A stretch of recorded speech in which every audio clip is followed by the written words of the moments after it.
देवाच्या भूमीला कोणाची नजर लागली आणि पाण्याने माणसाची जिंदगी बुडाली.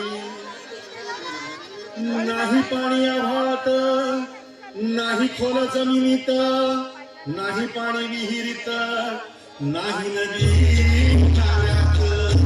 पाहिलं मग पाणी गेलं तरी कुठं? पाणी हरवलं कोणी ते चोरलं, पाणी हरवलं ते चोरलं. शिंग्यावानी भटकलं, पेटलं, पाणी हरवलं ते चोरलं.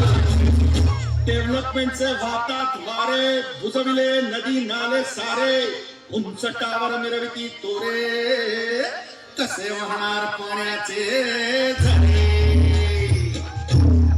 अहो महाराज, पण आता करायचं तरी काय? नका करू पाण्याची वेटिंग, करा रेन वॉटर हार्वेस्टिंग. नका करू पाण्याची वेटिंग, करा रेन वॉटर हार्वेस्टिंग. नका करू पाण्याची वेटिंग, करा रेन वॉटर हार्वेस्टिंग. नका करू पाण्याची वेटिंग, करा रेन वॉटर हार्वेस्टिंग. म्हणजे काय हो? पावसाच्या पाण्याची करा साठवण, नदी जोड प्रकल्पाची करा पाठराखण. बंद करा पाण्याचे राजकारण, अंध्या पिका संरक्षण.